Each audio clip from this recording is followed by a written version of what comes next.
अगर कट कहने के बाद भी अगर एक एक्टर अपने कैरेक्टर से बाहर नहीं निकल पा रहा है, उसके दो वजह हैं। मुझे 7 नंबर का ए आता था बस। 9 बजे पेपर शुरू हुआ, 9:03 में मैंने उनको वापस, मैंने कहा जी मेरा हो गया।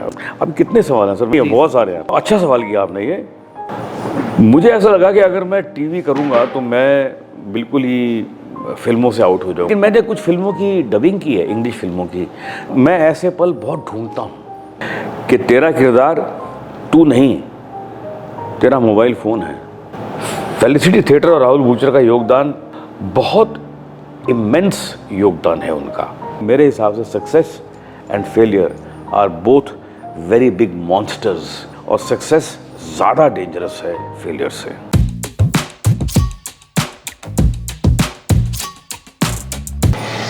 प्रणाम, नमस्कार दोस्तों, टीएनसी लाइव में आप सभी का हार्दिक स्वागत है। आज हम लेकर के आए एक खास शानदार कलाकार, राइटर और डायरेक्टर, जिन्होंने कहा जा सकता है कि टीवी इंडस्ट्री, फिल्मों और ख़ास तौर पे थिएटर में बहुत काम किया है, बहुत नाम कमाया है। तो आइए स्वागत करते हैं प्रेम से राकेश बेदी जी का। प्रणाम। नमस्कार। सर, आपके जीवन में ज़्यादातर लोगों को क्या होता है कि पता नहीं होता कि हमें ज़िंदगी में कहाँ किस तरह से आगे बढ़ना है। कोल माइन इंजीनियर से आपने कब कैसे ये ठाना कि आप जो है एक्टिंग की दुनिया में जाना चाहते हैं? नहीं, कोल माइन इंजीनियर में कभी था नहीं। मैं बनना चाहता था। बनना इसलिए चाहता था क्योंकि मेरे फादर एरोनॉटिकल इंजीनियर थे, हवाई जहाज़ों के इंजीनियर थे, और इंडियन एयरलाइंस के बहुत बड़े सीनियर इंजीनियरिंग मैनेजर थे। तो मुझे लगा कि मेरे पिताजी हवा की बात करते हैं तो मैं ज़मीन की बात करूं, ज़मीन के अंदर घुस जाऊं, माइनिंग इंजीनियरिंग करूं। तो ऐसे ही एक ख्याल था, आया था, तो बस वो मैंने कोशिश की। लेकिन जो मेरा एंट्रेंस एग्ज़ाम था उसमें वो आईआईटी में था, वो मुझे अभी भी याद है। तो आईआईटी अंदर घुसते ही मतलब आदमी डर जाता है कि इतना बड़ा लर्निंग का सेंटर है, इतनी बड़ी सीट है विद्या की। तो मुझे याद है एंट्रेंस एग्ज़ाम में वो 13 सवाल आए थे और हर सवाल के 3 पार्ट थे, मतलब 39 सवाल हो गए तकरीबन। तो मुझे 7 नंबर का ए आता था बस। तो वो भी बड़ा सिंपल था यू नो कि, तो मैंने इमीडिएटली उसको किया। बाकी मुझे कुछ समझ में नहीं आया। तो मैंने 9 बजे पेपर शुरू हुआ, 9:03 में मैंने उनको वापस, मैंने कहा जी मेरा हो गया। बोले अभी आप कहाँ आ गए? मैंने कहा गलत जगह आ गया। बोले यहाँ से कहाँ जाओगे? मैंने कहा ये ड्रामे की रिहर्सल पे। फिल्म इंस्टीट्यूट ऑफ पूना में आपने जो है दाखिला लिया और बाकायदा जो है एक्टिंग वहाँ पर सीखी। और जहाँ तक मुझे ध्यान है वो शायद एक आखिरी बैच था जहाँ पर एक्टिंग जो है कराना या सिखाना बंद कर दिया गया। हाँ, उसके बाद बहुत साल तक बंद रहा, वो बहुत साल तक बंद रहा, मतलब ऑलमोस्ट 10-15 साल तक बंद रहा। लेकिन उस ज़माने का तो आखिरी बैच ही था वो। और वहाँ से 2 साल का कोर्स किया, फिर मैं उसके बाद लगा रहा, काम करता रहा। लेकिन इस सब के दौरान एफटीआई ज्वाइन करने से पहले भी और एफटीआई से निकलने के बाद भी, कई सैकड़ों फिल्में करने के बावजूद, हज़ारों टीवी सीरियल करने के बावजूद मैंने कभी थिएटर नहीं छोड़ा। और आज भी हम मुलाकात कर रहे हैं तो एक थिएटर में ही कर रहे हैं। थोड़ी देर में मेरा यहाँ दिल्ली में एक मेरा लिखा हुआ नाटक है, पत्ते खुल गए, लिखा हुआ और डायरेक्ट किया हुआ, जिसमें मैं काम भी करता हूँ। उसका शो शुरू होने वाला है। 2 शो हैं आज। जी सर, आपको कौन सी ऐसी बात है जो आपके जीवन में आपको हमेशा प्रेरित करती रही फिल्मों में, ख़ास तौर पे स्ट्रगल से लेकर के सक्सेस पाने तक? सबसे बड़ी बात जो मुझे प्रेरित करती है, जो मैं अपने आप को बार बार बोलता हूँ, मुझे हर रोज़ ऐसी फीलिंग आती है कि मैंने अभी कुछ नहीं किया, मुझे बहुत कुछ करना बाकी है। मैं अपनी सक्सेस को, अगर सक्सेस कहूँ तो, उसको सीरियसली नहीं लेता कि मैंने ये किया, मैंने वो किया। मैं इस बारे में सोचता भी नहीं, और ना ही मैं अपने फेलियर को लेता हूँ सीरियसली कि कहीं फेल हो गया तो उसको मैं बड़े सीरियसली लूँ, उसमें मैं घुस जाऊँ और सैड हो जाऊँ। नहीं, ना सक्सेस में ज़्यादा जीता हूँ, ना फेलियर में ज़्यादा जीता हूँ। इन दोनों चीज़ों से बहुत जल्दी बाहर निकलता हूँ। मेरे हिसाब से success and failure are both very big monsters. ये दोनों से अगर आप अलर्ट ना रहो तो दोनों आपको खा जाएंगे, और सक्सेस ज़्यादा डेंजरस है फेलियर से। जी बिल्कुल। सर एक बात है कि जब आपने अपनी फ़िल्मी करियर की शुरुआत की तो संजीव कुमार के साथ में आपको चांस मिला और उसके बाद में आप 2 ऐसी अच्छी नामी-गिरामी फ़िल्में कर चुके थे, चश्मे बदूर की बात करें या फिर हम बात करें एक और दूसरी फ़िल्म एक दूजे के लिए। एक दूजे के लिए। उसके बाद में आपको जब ऑफ़र हुआ, ये जो है ज़िंदगी, उसको लेकर के एक बहुत प्यारा किस्सा है, वो क्या आप शेयर करना चाहेंगे यहाँ पर? देखिए, जब मुझे ये जो ज़िंदगी ऑफ़र हुआ उस समय टेलीविज़न की हालत हमारे देश में सिर्फ एक गवर्नमेंट जो सीरियल कह लो या प्रोग्राम कह लो या किसानों का जो प्रोग्राम था, कृषि दर्शन या इस तरह के जो प्रोग्राम थे, उन्हीं तक सीमित थी। और टेलीविज़न के ड्रामे भी मतलब टेलीविज़न में ही अंदर ही स्टूडियो में टी स्टूडियो में शूट हुआ करते थे, कुछ बाहर उनका कोई ऐसा लाइफ नहीं था। तो मुझे ऐसा लगा कि अगर मैं टीवी करूंगा तो मैं बिल्कुल ही फिल्मों से आउट हो जाऊंगा, मुझे काम नहीं मिलेगा। तो मैंने ये जो है ज़िंदगी करने में, क्योंकि जो बना रहे थे लोग वो कुंदन शाह थे डायरेक्टर, जो कि मेरे साथी थे FTI से, फिल्म इंस्टीट्यूट से। रमन कुमार, कुंदन शाह, मंजुल सिन्हा सब मेरे साथी थे। तो मैंने कोई 2-3 महीने लगाए सोचने में कि मैं करूँ कि नहीं करूँ। तो मुझे बार बार कुंदन शाह का फ़ोन आता था, कर ले कर ले कर ले, मज़ा आएगा, तू कर ले। फिर अल्टीमेटली मैंने किया और एक अलग ही रंग निकल के आया उसका। जी सर, अगर बात करें कि जैसा आपने बहुत सारे अलग अलग तरह के रोल निभाए हैं, फिल्मों की बात करें या फिर टीवी की भी बात करें, टीवी में तो ख़ास तौर पे आपने एक कॉमिक, आपकी टाइमिंग जो है बहुत ख़ास हमेशा रही है। लेकिन क्या कोई सुपर हीरो या फिर एनिमेशन के लिए भी आपने कोई काम किया है या फिर आपके मन में ऐसा कुछ है कि वहाँ पर भी आप कोई आवाज़ देना चाहेंगे? नहीं, एनिमेशन के लिए मैंने ऐसा कुछ काम नहीं किया, लेकिन मैंने कुछ फिल्मों की डबिंग की है, इंग्लिश फिल्मों की। जैसे एक बड़े नामी गिरामी कलाकार हैं हॉलीवुड के, डैनी डिविटो, बड़े अच्छे कॉमेडियन हैं, बहुत नामचीन हैं। और उनकी 1-2 फिल्मों की मैंने हिंदी में डबिंग की है, उनके काम की। तो वो मैंने अपनी आवाज़ दी है। और लेकिन ऐसा कुछ, हाँ, और एक और मैंने किया था। एक प्रोग्राम आता था, उसमें एक, मुझे याद नहीं, बहुत साल हो गए, उसमें एक तोता था। वो एक कार्टून सीरीज़ थी, तो उसमें एक कैरेक्टर के कंधे पे तोता बैठा रहता है। वो तोते की मैंने पूरी सीरीज़ में आवाज़ मैंने निकाली थी। बहुत सुंदर सर। सर, कितना मुश्किल होता है राकेश बेदी के लिए जब स्टेज से उतरकर वापस खुद से जुड़ना, क्योंकि जब भी हम स्टेज पर काम करते हैं, खासतौर पे फिल्मों में, तो क्या होता है कि शॉट्स होते हैं, आप जो है उस जोन में जाते हैं, वापस बाहर भी निकल आते हैं, लेकिन स्टेज में पूरे प्ले को करते हुए कैसे आप अपने आप को वापस जोड़ पाते हैं अपने आप से? देखिए, ये कोई मुश्किल बात नहीं है, क्योंकि ये हमारे लिए रोज़ का काम है।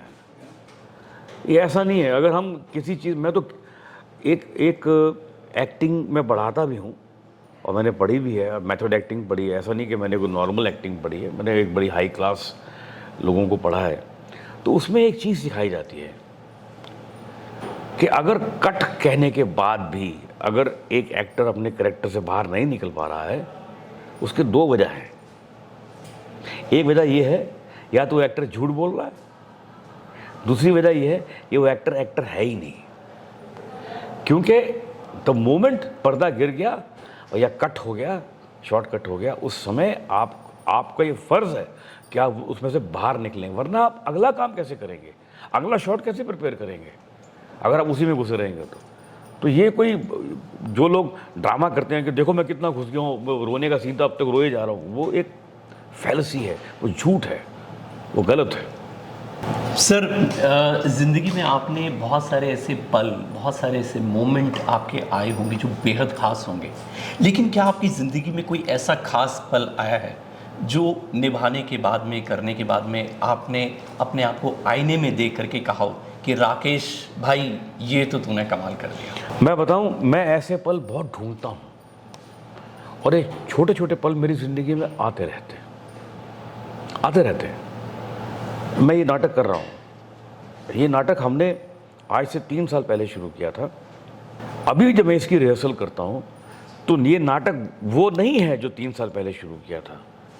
कहानी तो वही है, लेकिन धीरे धीरे धीरे धीरे चीज़ें उसमें मैं डालता रहता हूँ, सिर्फ अपने बारे में नहीं, अपने सब कैरेक्टर्स के बारे में, ताकि वो और ग्रो करें करें करें करें करें, एक लेवल पे, अलग लेवल पे चला जाता है। हर शो हमारा, जो पिछला शो हुआ था वो शायद अगले शो के बराबर नहीं हो सकता, क्योंकि अगला शो उससे बेटर होगा, उससे अगला उससे बेटर होगा, और उससे अगला उससे बेटर होगा, ये होता ही रहेगा।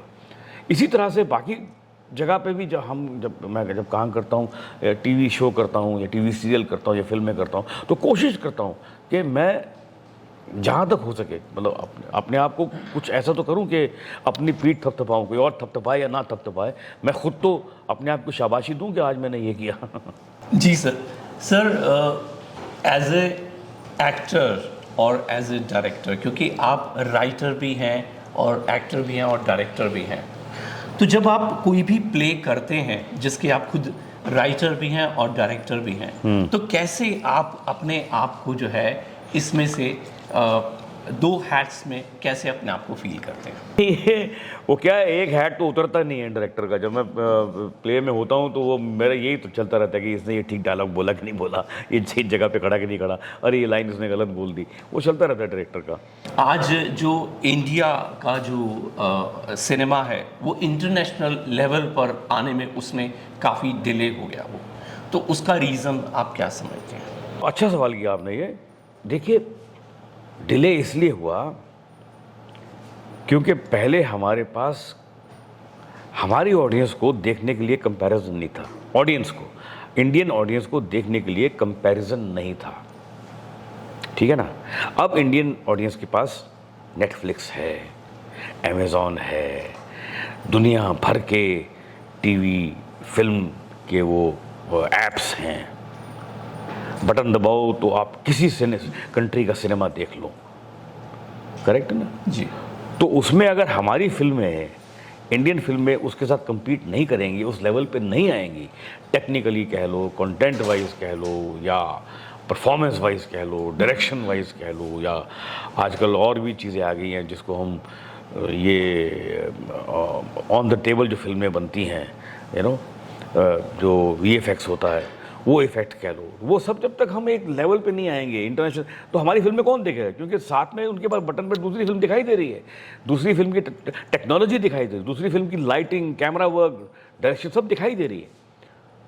तो अब जब वो सब दिख रहा है तो फिर हमारे भी वो चार्ज हो गए कि हमें भी अगर ये ऑडियंस से जुड़ना है, तो उसी लेवल पे आना पड़ेगा। तो आज हम वो टेक्नोलॉजी यूज़ नहीं कर सकते थे जो 60s या 70s में होती थी, ज़माना आगे बढ़ गया। सर, एक और ख़ास इसी से जुड़ा हुआ सवाल है कि जहाँ पर आपने फिल्म इंडस्ट्री में काम किया, टीवी इंडस्ट्री में काम किया, और आज OTT प्लेटफॉर्म अगर हम देखें तो बहुत तेज़ी से आगे बढ़ रहा है, जिसमें फिल्मी कलाकार भी लगातार जुड़ते चले जा रहे हैं, तो टीवी इंडस्ट्री का या फिर फिल्म इंडस्ट्री का फ्यूचर आप कहाँ पर देखते हैं? नहीं, फ्यूचर तो ब्राइट ही रहेगा साहब। फ्यूचर किसी चीज़ का ख़राब नहीं होता, future things keep on changing, एक डिफरेंट फॉर्म हो जाती है। आज हम यहाँ बैठे हैं, आप मेरा प्ले यहाँ पर है, आप प्ले थोड़ी देर में, तो ये अगर ये मैं कहूँ कि जब टीवी आया था तो लोगों ने कहा था थिएटर बंद हो जाएगा, फिर जो DVD आया तो लोगों ने कहा साहब थिएटर बंद हो जाएगा, थिएटर कौन जाएगा, अब तो घर में ही टीवी दिख, तो फिर लोगों ने ये भी कहा कि जब हर चैनल घर में ही आ रहा है तो सिनेमा कौन जाएगा। सिनेमा भी फुल है, थिएटर भी फुल है, सब चल रहा है, लोग अपना अपना एंटरटेनमेंट ढूंढ लेते हैं जहाँ से उनको चाहिए। बहुत सारे कलाकार ऐसे हैं जो कि टीवी इंडस्ट्री में या फिल्मों में काम करते हैं, जो थिएटर में काम कर चुके हैं, लेकिन थिएटर बहुत सारे लोग जो हैं, मतलब कहा जा सकता है कि बहुत कम ऐसे कलाकार जो थिएटर से आज भी जुड़े हुए हैं जिन्होंने थिएटर नहीं छोड़ा। ऐसे में राकेश बेदी और थिएटर क्या मायने हैं इसके? मेरे लिए थिएटर बहुत बड़ा मायने रखता है सर। मुझे ऐसा लगता है कि थिएटर मुझे खुद को मेरा आंकलन करने का एक साधन है।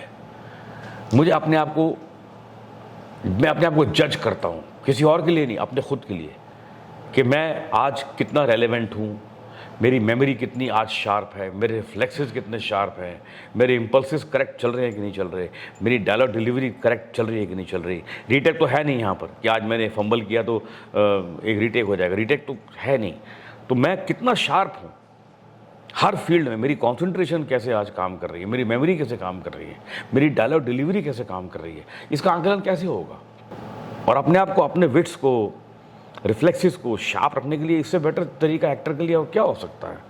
तो मैं अपने आप को, मैं अपना आकलन करता हूँ, किसी और के लिए नहीं, अपने खुद के लिए।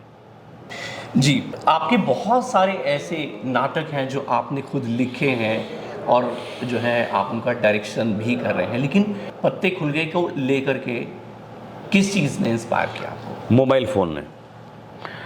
आज के देखिए, आज की डेट में मोबाइल फ़ोन एक ऐसी चीज़ है जिसमें आपका किरदार छुपा हुआ है। एक मेरा लिखा हुआ शेर है कि तेरा किरदार तू नहीं, तेरा मोबाइल फ़ोन है। तेरा किरदार तू नहीं, तेरा मोबाइल फ़ोन है। आधे घंटे के लिए दे, बता दूंगा तू कौन है।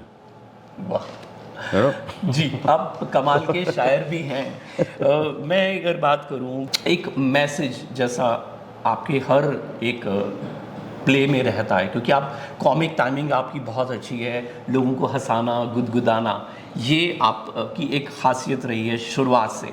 तो ऐसे में इस पत्ते खुल गए का मैसेज जो है क्या है, क्या देना मैसेज देना चाहिए? इसका मैसेज यही है, इसका मैसेज देखिए, मैसेज जो है ना वो बगैर एंटरटेनमेंट के उसकी वैल्यू ख़त्म हो जाती है। Message without entertainment is only a speech, ऐसा करो ऐसा मत करो। लेकिन मैसेज विद एंटरटेनमेंट आपके दिल में घर करता है और दूर तक जाता है, देर तक रहता है आपके सिस्टम में। मेरे हर प्ले में यही कोशिश होती है कि मैसेज को एंटरटेनमेंट में लपेट के ऑडियंस को फेंका जाए, ऑडियंस उसको जल्दी कैच करती है। तो इसमें भी यही मैसेज है कि मोबाइल फ़ोन जो है वो आज आपसे बड़ा बन चुका है। आप जो हैं, आप उसके सामने कुछ भी नहीं है। आज अगर आपका मोबाइल फ़ोन कहीं गुम जाए एक सेकंड के लिए, आपकी हार्ट बीट बंद हो जाती है आधे सेकंड के लिए। आपका मोबाइल फ़ोन आपकी बीवी के हाथ में आ जाए तो हार्ट बीट मतलब शायद आधे सेकंड के लिए 2-4 मिनट के लिए गायब हो जाएगी। खास तौर पे अगर उसमें लॉक ना लगा हो तब। बिल्कुल वही तो है, लॉक लगा हो तो भी कि क्या पता इसको पता हो लॉक कैसे खोलना है। फेलिसिटी थिएटर की अगर हम बारे में बात करें और ख़ास तौर पे राहुल बुचर सर के बारे में हम बात करें, तो उनका जो योगदान है ख़ास तौर पे कमर्शियल थिएटर को लेकर के बहुत बड़ा है, तो उनको लेकर के आप क्या कहेंगे? सर, उनका योगदान बहुत बड़ा, कहना भी बहुत छोटा है।